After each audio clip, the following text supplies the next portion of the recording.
वर्ष 1965 में आई थी हिंदी फिल्म वक्त। अभिनेता राजकुमार का डायलॉग खूब हुआ था चर्चित। चिन्नौय सेठ जिनके घर शीशे के हो वो दूसरों के घर पर पत्थर नहीं फेंका करते। यह आज भी सटीक बैठता है आसनसोल के समाज सेवी भाजपा नेता कृष्णा प्रसाद पर। वैसे भी उनकी परीक्षा ले रहा है वक्त। टीएमसी बीजेपी की जुबान जंग में घिर गए हैं वे बुरी तरह। मंत्री मलय घटक ने लगाया है भूमि माफिया होने का आरोप। बड़ी पूंजी निवेश की है कृष्णा ने रियल एस्टेट में, तो क्या ग्रहण लगेगा उनके इस व्यवसाय पर भी? क्या कोयला की तरह छोड़ना पड़ेगा इस व्यवसाय को भी?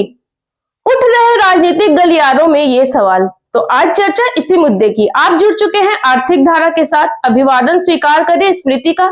चैनल को कर ले सब्सक्राइब। लौटकर चर्चा को बढ़ाते हैं आगे।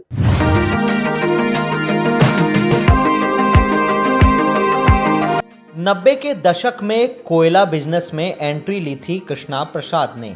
निजी कंपनियों के कोयले की सुरक्षा से शुरू हुआ था सफर। लिफ्टिंग तक जाकर हुआ इसका समापन। करोड़ों की होने लगी आय तो शुरू की समाज सेवा भी। परिजनों के सम्मान से लेकर छठ पूजा की ब्रांडिंग तक। पावर के लिए जरूरी था सत्ता का साथ, तो शरण ली स्थानीय विधायक सह मंत्री मलय घटक की। कुछ ही समय में लग गया चस्का राजनीति का कृष्णा प्रसाद को। तृणमूल के कई नेताओं को बनाया रहनुमा। सुझाव मिला पार्षदी से शुरू करो राजनीतिक जीवन। कद हो गया था बड़ा, भौकाल बड़ा, तो जमा हो गए थे चमचे भी। समझाने लगे उन्हें बड़ा तो बस क्या था, विधायकी की तैयारी हो गई शुरू। साल 2019 के संसदीय चुनाव में भाजपा को मिली 303 सीटें। बंगाल फतह का नेताओं ने कर दिया था ऐलान। उछाल दिया चुनावी नारे को भी। अब की बार 200 पार। राज्य विधानसभा में कुल सीटें हैं 294। कृष्णा प्रसाद को लगा यही है सटीक मौका। समाज सेवा, छठ पूजा, बड़ी संपत्ति कब आएगी आखिर काम। थाम लिया उन्होंने भाजपा का दामन।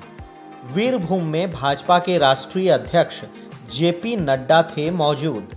तत्कालीन भाजपा प्रदेश अध्यक्ष दिलीप घोष के हाथों पकड़ा पार्टी का झंडा कृष्णा ने। रेस हो गए भाजपा की गतिविधियों में।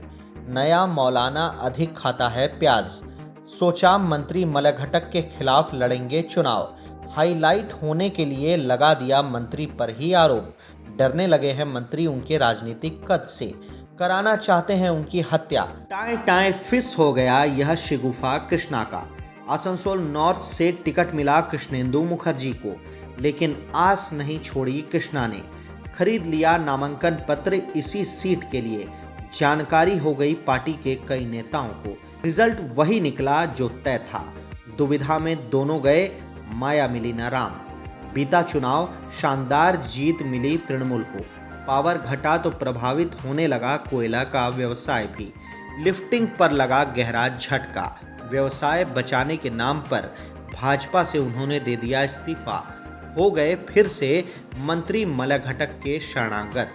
काफी प्रयास के बाद मिला मौका, लेकिन कतिपय शर्तों के साथ ही। एक प्रचलित कहावत है ना, काठ की हाड़ी नहीं चढ़ती बार बार। पटरी पर नहीं आया उनका बिजनेस। कोयला छोड़कर शुरू कर दिया रियल एस्टेट का धंधा। जमीन के व्यवसाय में किया उन्होंने बड़ा निवेश। पहले से ही कई कोयला माफिया कर चुके थे इस धंधे में एंट्री। हाथों हाथ लिया उन्होंने कृष्णा प्रसाद को। कई प्रोजेक्ट हो गए शुरू। गुजरा वक्त, बदली उनकी प्राथमिकताएं। कोयला तस्करी व रंगदारी चढ़ी परवान पर। पार्टी के पदाधिकारी विधायक को लिया लपेटे में। लगा दी धंधे की बोली, लेकिन नहीं मिली सफलता। खेलने लगे भाजपा और तृणमूल के बीच में खेल। राज्य के बाहर बीजेपी और राज्य में तृणमूल कांग्रेस। पावर राजनीति भी होती है अजीबोगरीब। एक बार चढ़ गया नशा तो उतरता नहीं जल्दी। वर्ष 2026 में होने हैं विधानसभा चुनाव। फिर सक्रिय हो गए भाजपा में कृष्णा प्रसाद। छठ पूजा को माध्यम बनाकर नए सिरे से ले ली एंट्री। लेकिन इस बार तो चुनौतियां और भी है बड़ी। भाजपा में झेलनी पड़ रही अंदरूनी मार, तो तृणमूल कर रही सीधा हमला। तो क्या होगा कृष्णा प्रसाद का अंजाम? समझने की कोशिश करते हैं इसके विभिन्न पहलुओं को।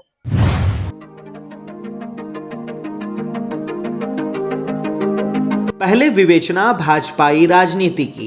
कृष्णेंदु मुखर्जी ने दिया संकेत, इस बार नहीं लड़ेंगे आसनसोल नॉर्थ से वे चुनाव।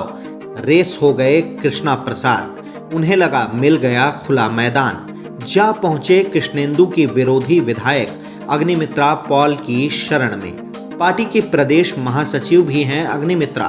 तय हुआ सौदा तो ले जाकर मिला दिया प्रदेश अध्यक्ष शमीक भट्टाचार्य से। मामला हुआ फिट, संदेश पहुंचा जिलाध्यक्ष देवतनु भट्टाचार्य तक। सजाई गई फील्डिंग, लेकिन जिले के अन्य हैवीवेट नेताओं की नहीं ली गई राय। खुल गया अंदरूनी मोर्चा। नेताओं ने पार्टी छोड़ने, आपराधिक पृष्ठभूमि की कर दी शिकायत शीर्ष नेतृत्व से। पूरे तामझाम के साथ 29 नवंबर को हुई आसनसोल में भाजपा की सभा। पूरी ताकत लगाई कृष्णा प्रसाद ने। कार्यक्रम के थे वे ही हीरो। शमीक भट्टाचार्य को पकड़ाना था कृष्णा प्रसाद को झंडा, लेकिन उनके खिलाफ हुई शिकायत ने दिखा दिया अपना रंग। शमीक ने झंडा पकड़ाने से कर दिया इनकार। तर्क दिया, पहले से ही पार्टी सदस्य हैं कृष्णा प्रसाद। वक्त की मार ने कर दिया था उन्हें निष्क्रिय।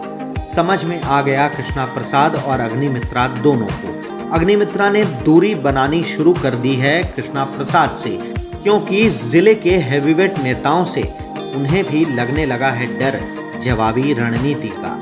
एक सप्ताह बाद जवाबी सभा कर दी आसनसोल में तृणमूल कांग्रेस ने। मंत्री मलय घटक ने बिना नाम लिए कह दिया कृष्णा प्रसाद को जमीन माफिया। इससे बिलबिला गए कृष्णा प्रसाद। किया जिला कार्यालय में प्रेस कॉन्फ्रेंस। बिना नाम लिए मंत्री मलय घटक पर खड़े किए उन्होंने कई सवाल। दावा किया बढ़ चढ़कर, राज्य में अब की बन रही है भाजपा की सरकार। जिले की सभी 9 विधानसभा सीटों में जीतकर मोदी और शाह को देंगे उपहार। यदि यह दावा निकला सही तो कृष्णा प्रसाद की होगी बल्ले बल्ले। कोयला और जमीन का व्यवसाय पहुंचेगा शिखर पर। यदि न बनी भाजपा की सरकार तो आपका क्या होगा जनाबे आली। वर्ष 2021 में सरकार गठन के बाद मंत्री मलय घटक ने निशाने पर लिया था जमीन माफियाओं को। मोर्चा खोला खुलेआम।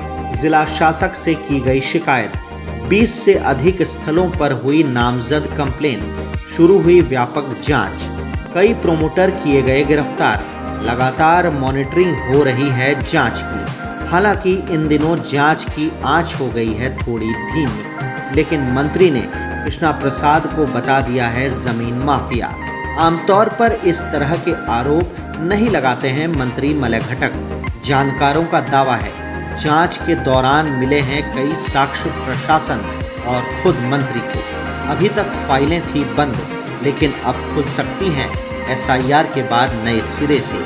अब देखना होगा जिला प्रशासन क्या अपना रुख अख्तियार करता है।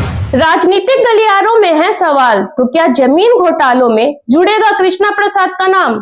क्या खंगाले जाएंगे उनके आवासीय प्रोजेक्टों के कागजात? क्या निकाली जाएंगे वे खामियां जो बनेगी उनके जमीन व्यवसाय के ताबूत की अंतिम कील? कोयला के बाद क्या सिमटेगा जमीन का व्यवसाय भी? क्या उनके साथ खड़े रहेंगे सत्ता तृणमूल से सटे जमीन कारोबारी? क्या कृष्णा के अपने ही तो नहीं बन जाएंगे विश्वासघाती? वर्ष 2021 के चुनाव की परिणति है सबके सामने। उस समय भी व्यवसाय बचाने के नाम पर भाजपा छोड़ भागे थे वे। तो क्या चुनाव के पहले ही होगा यह खेला? दर्जनों है सवाल, जवाब मिलेगा गुजरते वक्त के साथ। तो करना होगा सभी को इंतजार, क्योंकि चर्चित है ये पंक्तियां भी। वक्त का हर्ष गुलाम, वक्त का हर्षद बेराज। इस वीडियो में इतना ही। बने रहें हर अपडेट के लिए आर्थिक धारा के साथ, क्योंकि हम जुड़े हैं अपनी माटी अपने थाती से। पसंद आती हो खबरें तो वीडियो को अपनों में करें शेयर। नए हैं तो चैनल को कर ले सब्सक्राइब, टन से बजा दे बेल आइकन को भी। फेसबुक पर देख रहे हैं तो कर ले हमें फॉलो। मौजूद है हम इंस्टाग्राम, एक्स पर भी। नमस्कार।